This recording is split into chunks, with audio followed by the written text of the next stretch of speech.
Assalamualaikum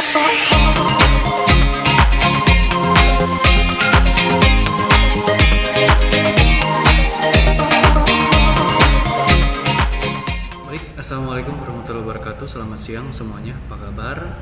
Mudah-mudahan kalian semua masih dalam keadaan sehat ya, dan tetap semangat untuk melakukan pembelajaran jarak jauh, dimana hari ini saya akan sedikit mengulas mengenai pembelajaran housekeeping atau tata geraha, dimana KD yang akan kita bahas adalah mengenai ruang serbaguna atau function room. Baik.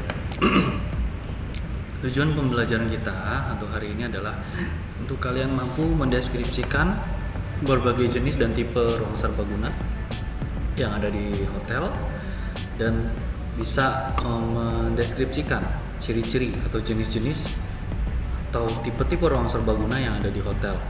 Ya, mungkin kalian pada saat melakukan week release pernah melihat macam-macam bentuk dari ruang serbaguna yang disewakan oleh hotel untuk kegiatan pernikahan, kegiatan rapat, macam-macam dari yang skalanya kecil sampai yang skalanya besar ya. Kita akan membahas itu untuk KD kali ini. Lalu kalian bisa menjelaskan penataan berbagai macam jenis ruang serbaguna. Nah, pastinya pada saat kalian melihat secara langsung ruang serbaguna dan pengaplikasiannya dalam pelayanan, di mana di situ disetting dari untuk kegiatan yang simple sampai untuk kegiatan yang sangat mewah. Itu kan macam-macam bentuk settingan, desain dari ruangan itu sendiri itu kan berbagai macam, dan itu kita akan coba ulas di sini. Lalu kalian juga bisa melakukan pengelolaan berbagai macam ruang serbaguna. Jadi dari ruangan yang kecil, dari ruangan yang besar juga yang kosong, apabila ada permintaan pembuatan kegiatan di ruang serbaguna tersebut, kalian bisa menganalisis dan bisa mengaplikasikan apa yang sudah kalian pahami. Jadi misalnya ada kegiatan meeting room untuk cuma 10 orang. Nah, kira-kira yang cocok itu dibentuknya seperti apa, didesainnya seperti apa. Ya, nanti kita akan pelajari di sini. Berikutnya, untuk function room itu sendiri. Function room itu apa sih? Atau ruang serbaguna itu apa sih? Nah, function room itu merupakan salah satu fasilitas yang ditawarkan oleh hotel untuk berbagai macam keperluan sesuai dengan kebutuhan pemesan atau tamu, seperti kegiatan meeting atau mungkin tempat untuk melaksanakan pesta yang sering juga disebut kegiatan, contohnya pernikahan. Mungkin itu bisa dijadikan salah satu definisi bahwa function room adalah suatu ruangan multifungsi yang bisa digunakan untuk menyelenggarakan rapat atau meeting, bonus perjalanan atau insentif, pertemuan, convention, dan pameran atau exhibition, serta perjamuan atau function pada periode dan dengan tujuan tertentu. Oke, kalau tadi kita sebutin ada meeting, insentif, convention, and exhibition. Nah, ini kalau disingkat jadi MICE ya. Meeting, insentif, and exhibition. Nah, ini ada hubungannya dengan banket juga, ada hubungannya juga dengan agensi perjalanan yang mereka biasanya tidak jauh dengan kegiatan MICE. Nah, tapi dalam pengaplikasian kegiatan MICE itu biasanya memerlukan ruangan. Nah, kita sebagai housekeeping juga harus paham, harus mengetahui sebenarnya mungkin kalau ranah pengelolaan function room itu sekarang di bawah naungan dari F&B departemen. Tapi kita housekeeping itu juga harus andil khususnya dalam penataan dan kebersihannya juga. Oke, jadi biasanya erat dan lekat dengan penanganan tanggung jawab kebersihan itu biasanya dihandle oleh tim public area. Jadi tidak menutup kemungkinan tim public area juga untuk melakukan setting function room itu juga harus bisa. Ya, karena biasanya untuk kegiatan yang diadakan di function room itu memerlukan banyak orang, memerlukan banyak tenaga untuk memberikan pelayanan. Karena sifatnya walaupun cuma singkat, tapi pelayanan yang diberikan biasanya maksimal dan melibatkan banyak personal dari housekeeping untuk operasionalnya, front office, banket, dan bahkan pihak manajemen seperti sales, marketing, human resource, purchasing itu juga terlibat dalam memberikan pelayanan di ruang serbaguna. Baik. Untuk jenis-jenis function room itu dibedakan menjadi 3. Ada meeting room, ada conference hall, dan banquet hall. Meeting room adalah ruang rapat yang memiliki kapasitas yang lebih kecil dengan fasilitas atau peralatan yang lebih sederhana, serta memerlukan tenaga kerja yang lebih sedikit daripada banquet hall. Untuk conference hall adalah ruangan dengan kapasitas 500 sampai 1000 orang lebih dengan fasilitas yang lebih lengkap dan memerlukan tenaga profesional yang lebih banyak. Biasanya kalau untuk conference hall, jadi itu biasanya melibatkan banyak pihak. Contohnya ada pameran, itu kan bentuk konferensinya. Jadi apa saja yang dipamerkan? Ya biasanya itu memerlukan banyak pihak ketiga yang untuk mengisi bentuk pameran tersebut. Oke. Terus ada banquet hall, adalah sebuah ruangan yang memiliki interior khusus digunakan untuk acara jamuan. Seperti contohnya pernikahan. Pernikahan itu juga termasuk ke banquet hall. Ya. Jadi di setting dengan interior khusus ya untuk pernikahan, misalnya tematik tipe Eropa ya, bentuk khas Eropa ya, dari settingan luar sampai ada settingan dalam, sampai pengantinnya pun, sampai pengiring pengantin pun disetting ala-ala Eropa. Desain interiornya juga ala-ala Eropa. Dan biasanya itu mengeluarkan banyak tenaga, banyak pihak juga untuk melakukan untuk mengkreasikan ruangan itu menjadi berbeda dari tampilan yang sebenarnya. Dan ini juga banyak mengeluarkan tenaga operasional ya, khususnya untuk banquet ini, khususnya pernikahan, dan biasanya tamunya lebih dari, bisa sampai 1000 atau mungkin lebih dari 1000 pun bisa. Oke. Lalu untuk jenis-jenis perjamuan ya, perjamuan dilihat dari orang yang melakukan pesanan, dibedakan menjadi macam-macam ya. Pesanan dilakukan oleh suatu kelompok atau pihak yang memesan function room, merupakan bagian dari kelompok masyarakat tertentu seperti ikatan profesi, grup musik, dan lain-lain.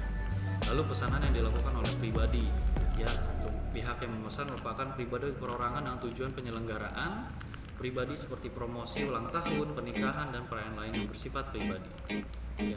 Jenis function ini biasanya dipesan itu meliputi ballroom ya, dan acara-acara dan function yang dibuat seperti jamuan koktail. Oke.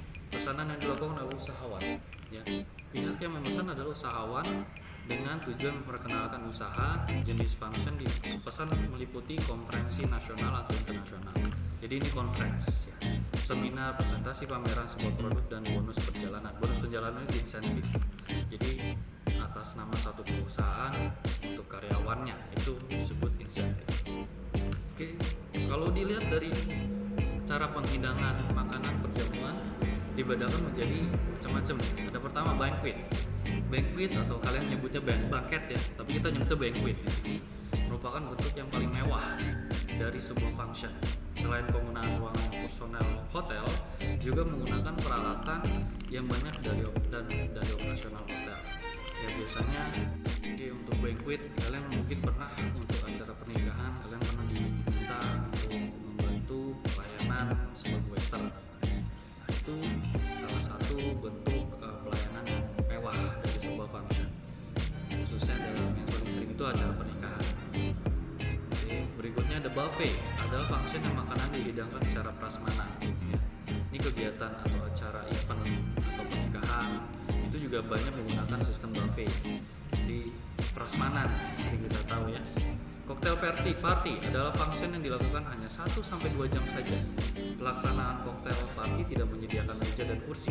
Biasanya cuma beberapa meja yang ditempatkan di sudut-sudut ruang untuk meletakkan piring-piring kotor. Jadi biasanya ada waiter yang melakukan pelayanan, dia membawakan baki atau tray yang berisi minuman atau makanan-makanan kecil, jadi kanape atau sejenis Danish pastry yang kecil-kecil ya.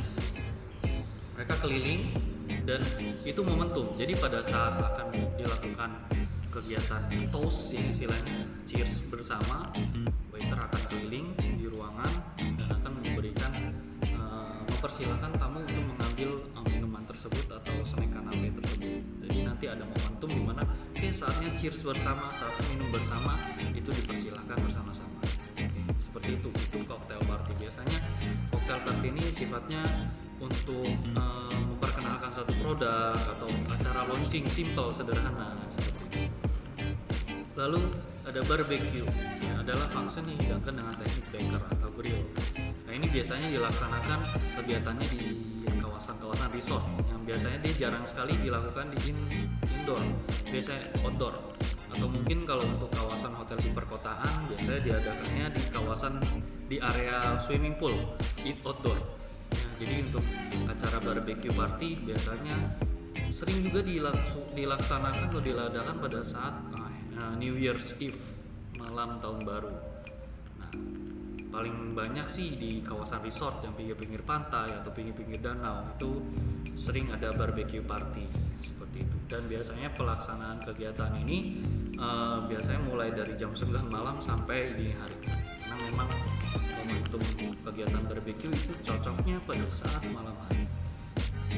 Oke, berdasarkan dari topik atau tema dari kegiatan, function dibedakan menjadi sebagai berikut. Yang pertama, ada plenary lecture atau sidang pleno atau paripurna, yaitu acara ilmiah yang dipresentasikan oleh seorang pembicara tunggal dan dihadiri oleh seluruh peserta dan tidak ada acara ilmiah lain yang pada saat bersamaan. Jadi hanya membahas untuk satu kegiatan acara plenary hall atau kegiatan sidang pleno. Misal contohnya nih yang sering kita tahu, acara wisuda, sidang wisuda atau acara pleno wisuda. Nah itu khusus dilaksanakan untuk momen itu saja. Terus ada simposia atau simposium, yaitu acara ilmiah yang dipresentasikan oleh beberapa pembicara berkenaan dengan topik-topik pokok yang ditentukan oleh panitia. Ya, biasanya ini sifatnya konvensi, jadi di satu ruangan di depan itu di panggung utama ada beberapa narasumber ya, ada moderatornya, terus audiensnya di sini duduk berupa seperti model classroom gitu. Jadi mendengarkan simposium, acara ilmiah, presentasi ilmiah. Lalu oral free paper, makalah bebas merupakan kesempatan yang diberikan pada para peserta secara umum untuk menjanjikan hasil riset atau pengalaman yang berkaitan dengan topik-topik yang ditentukan panitia. Kurang lebih sama seperti simposium, hanya saja ini si audiensnya boleh melakukan presentasi secara umum. Lalu poster session merupakan makalah bebas yang disajikan lewat poster. Poster session kadang disebut juga scientific exhibition, paper ilmiah. Conference, yaitu acara ilmiah yang banyak mengikuti sertakan diskusi atau tanya jawab yang berhubungan dengan suatu permasalahan atau pengembangan. Lalu ada forum, yaitu diskusi yang umumnya dipandu oleh seorang penulis atau penyaji. Dan kongres, yaitu acara ilmiah yang banyak mengajak peserta kongres berdiskusi, tanya jawab, umumnya digunakan untuk menunjuk badan legislatif. Nah ini yang biasa sering dilakukan oleh bapak-bapak anggota Dewan DPR, menentukan satu kegiatan atau mungkin mengesahkan satu undang-undang. Nah sekarang kita masuk ke bentuk atau layout ruang rapat atau seminar. Layout berkaitan dengan susunan tata ruangnya. Rancangan, sebelum menata ruang biasanya perlu dibuat layout yang sesuai dengan permintaan dari si customer. Kira-kira dia mau apa? Dia mau misalnya acara perjamuan apa? Jadi situ akan dianalisis bentuk atau desain dari layout ruangan tersebut cocoknya seperti apa. Oke. Kita akan bahas satu-satu. Pertama ada U-shape style. Model ruangan ini menggunakan green velvet, enggak juga sih ya, jadi variasi sekarang nggak harus green velvet, kadang red velvet. Jadi meja atasnya itu diberikan suatu warna pelapis warna ya, sebagai alas untuk menulis. Jadi tidak harus menggunakan green velvet, sekarang udah bervariasi. Yang penting adalah di tepi luar dipasang kursi sesuai dengan keperluan, di bagian atas dipasang meja terpisah beberapa beserta kursinya untuk pembicara. Jadi layout ini sangat cocok untuk rapat dewan atau staf, bentuknya U-shape.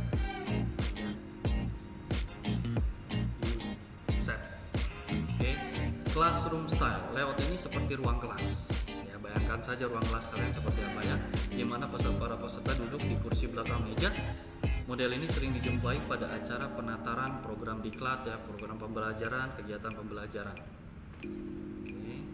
Lalu V-shape. Penataan dengan V-shape dilakukan di bagian depan dipasang lebih dari satu alat peraga agar semua peserta melihat dengan jelas apa yang dipresentasikan oleh panitia. V-shape ya. Y-shape atau Y. Y-shape bentuk atau model ini digunakan untuk acara fashion show yang dikenal dengan istilah catwalk ya. Jadi kegiatan fashion show ya rata-rata menggunakan Y-shape atau Y-shape ya. I-shape, pengaturan ini tidak menggunakan head table, jadi bentuknya panjang saja ya. Biasanya untuk kegiatan rapat bukan rapat antar petinggi ya, biasanya untuk jajaran yang sama levelnya. Biasanya mereka pada saat rapat menggunakan I-shape. Lalu ada theater style, model ini hanya dipasang dengan kursi tanpa meja agar dapat menampung lebih banyak peserta. Di bagian depan dipasang meja dengan kursi sebagai head table untuk pembicara atau ketua sidang. Jadi bayangkan saja bioskop deh yang ada theater style seperti itu, kursi saja. Jadi depannya sumber atau centerpiece-nya itu ada meja, ada kursi. Di situ nanti ada pembicara yang akan memberikan materi beserta dengan moderator. Lalu hollow shape. Ini merupakan penataan ruang yang ada pada bagian tengah dibuat dry garden untuk memperindah dan memberi kesan sejuk pada ruangan. Pada style ini tidak ada head table karena total letak kursi saling mengikuti. Jadi hollow shape ini bentuknya kotak ya atau melingkar. Ya hanya saja di tengahnya itu biasanya ada lubang, ada area kosong. Ya biasanya diletakkan hiasan berupa bunga atau vas besar. Nah itu namanya hollow shape. Ya biasanya digunakan untuk rapat jajaran ya, bukan antar petinggi tapi rapat internal dengan karyawan yang level sejajar ya, misalnya antar staff, antar supervisor. Oke, berikutnya ada membahas tentang peralatan dan perlengkapan ruang rapat.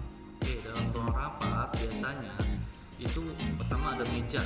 Meja itu macam-macam bentuknya, ada round table ya, berukuran besar dengan diameter 2 meter, dengan ukuran diameternya 2 meter, jari-jarinya berarti 1 meter, berkapasitas antara 6 sampai 8 kursi, medium berdiameter 1,5 meter, kapasitas 5 sampai 7 kursi, dengan diameter 1 meter, berkapasitas 1 sampai 5 kursi. Terus ada half round table, dapat dipasang pada ujung atau tepi kiri dan kanan ujung buffet table atau pada sudut ruangan. Lalu ada executive table, biasanya dipasang di bagian depan untuk pembicara atau memimpin sidang.